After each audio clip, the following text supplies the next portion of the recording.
Friends, आपका अपने channel national knowledge में स्वागत है। और आज के वीडियो में बात करेंगे राज्य व केंद्र शासित प्रदेश ये क्या होते हैं तथा इसमें अंतर क्या होता है। तो जैसा कि हम जानते हैं कि बहुत से बच्चों को एक कन्फ्यूजन रहता है कि राज्य क्या होते हैं, क्या केंद्र शासित प्रदेश होते हैं। कई बच्चे तो इन्हें एक ही तरह का समझते हैं और कई बच्चों में ये अलग अलग बातें समझ में आती हैं कि वो राज्य और केंद्र शासित प्रदेश को अच्छी तरह से समझ नहीं पाते हैं कि इसमें अंतर होता क्या है। तो इस वीडियो में हम यही देखेंगे। तो चलिए वीडियो को शुरू करते हैं। तो वीडियो में हम पहले देखेंगे राज्य क्या होता है। तो फर्स्ट हमारा देखने को मिल रहा है, आप लोग स्लाइड में देख पा रहे हैं कि राज्य क्या है। तो जब किसी राज्य और केंद्र शासित प्रदेश के बीच अंतर के बारे में बात की जाती है तो ये एक राज्य भारतीय निर्वाचन के क्षेत्र के तहत एक विभाजन होता है।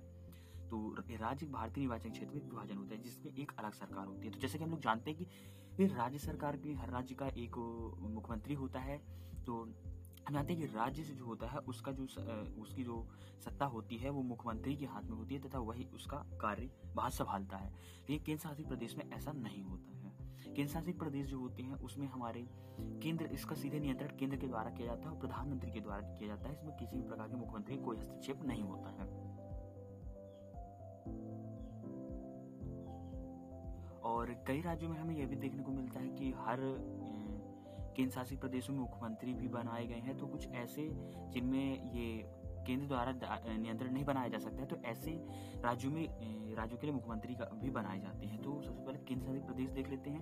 केंद्र शासित प्रदेश में सीधे केंद्र सरकार का शासन होता है। एक प्रशासक के रूप में एक लेफ्टिनेंट गवर्नर होता है जो भारत के राष्ट्रपति का प्रतिनिधित्व होता है और केंद्र सरकार द्वारा नियुक्त होता है।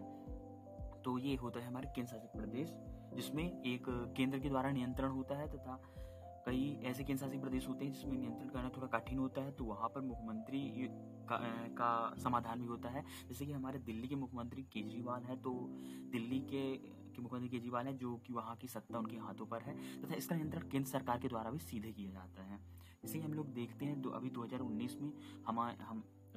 में जब 370 धारा को खत्म किया गया तब जम्मू कश्मीर को एक केंद्र शासित प्रदेश बना दिया गया तथा जम्मू कश्मीर में 2 केंद्र शासित प्रदेश बनाए गए।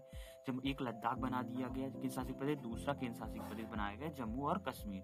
तो जम्मू और कश्मीर में आप लोग जो एरो मेरा देख पा रहे हैं, तो यहाँ से ये वाला जो भाग है वो पहले ये वाला भाग जम्मू एंड कश्मीर में आता था, लेकिन अभी ये वाला भाग जो है यहाँ से ये पूरा लद्दाख में है। और इस छोटे से भाग में ही जम्मू और कश्मीर दोनों को बनाया गया है।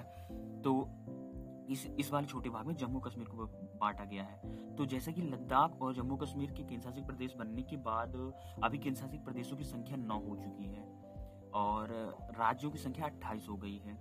जम्मू कश्मीर में आप लोग को दिखाना चाहूंगा कि ये है जम्मू एंड कश्मीर जो पहले हुआ करता था। अब ये वाला जो हिस्सा है वो लद्दाख का है, ये जम्मू और कश्मीर का बन गया है। उसके बाद पंजाब देख लेते हैं। ये हमारा पंजाब, और पंजाब भी एक केंद्र शासित प्रदेश है। चंडीगढ़ भी एक केंद्र शासित प्रदेश है। हरियाणा और दिल्ली, हरियाणा केंद्र शासित प्रदेश हमारा नहीं है। और दमन और दीव और दादर एवं नागर हवेली यहाँ पर गुजरात में देखने को मिलते हैं। लक्षद्वीप ये हमारा एक द्वीप है, टापू के समान है, समुद्र के बीच में है। और पुदुचेरी यहाँ पर है, अंडमान निकोबार द्वीप समूह यहाँ देखने को मिलता है। तो भारत में अब 28 राज्य व 9 केंद्र शासित प्रदेश रह गए हैं।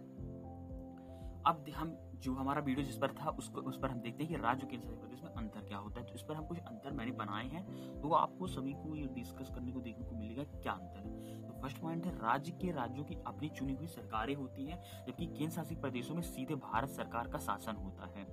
दूसरा है, सभी राज्यों और 2 केंद्र शासित प्रदेशों जैसे पुदुचेरी और दिल्ली में निर्वाचित विधायक और सरकार है। केवल 2 ही है जो सभी राज्यों और 2 केंद्र शासित प्रदेश, जैसे पुदुचेरी जो कि चेन्नई में है और दिल्ली में निर्वाचित विधायक और सरकार है। बाकी केंद्र शासित प्रदेश में सीधे केंद्र सरकार द्वारा नियंत्रण किया जाता है।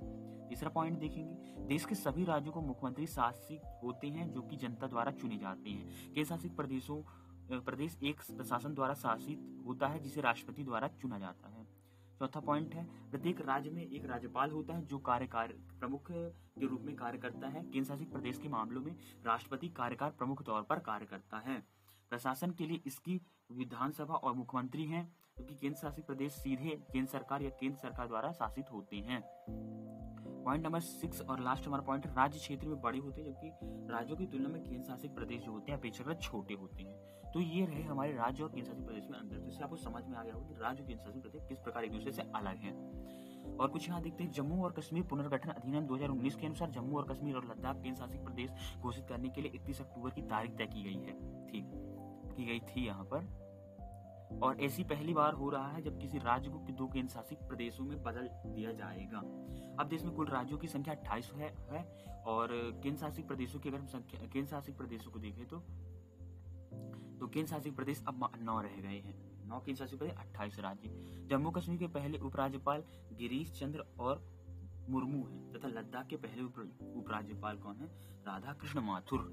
ये एग्जाम के पॉइंट ऑफ व्यू से इंपॉर्टेंट क्वेश्चन है। तो हम इस वीडियो में हमारा सबका डाउट क्लियर हो गया होगा कि राज्य और केंद्र शासित प्रदेशों में क्या अंतर है।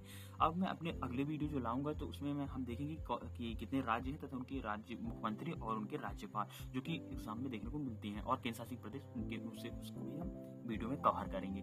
वीडियो अच्छा लगा तो लाइक कीजिए, चैनल को सब्सक्राइब जरूर कीजिए। आने वाले वीडियो इस तरह मिलते रहेंगे और आपका नॉलेज बढ़ता रहेगा। तो वीडियो को अपने दोस्तों में शेयर कीजिए, इन 3 लोगों को शेयर कीजिए और 3 लोगों को भी 3 लोगों को शेयर कर दीजिए को बोलिए। इस तरह हमारा अपने चैनल को एक परिवार बनाएंगे। और वीडियो अच्छा लगा हो तो लाइक जरूर कीजिएगा और सब्सक्राइब भी कीजिएगा। धन्यवाद, मिलेंगे अगले वीडियो में।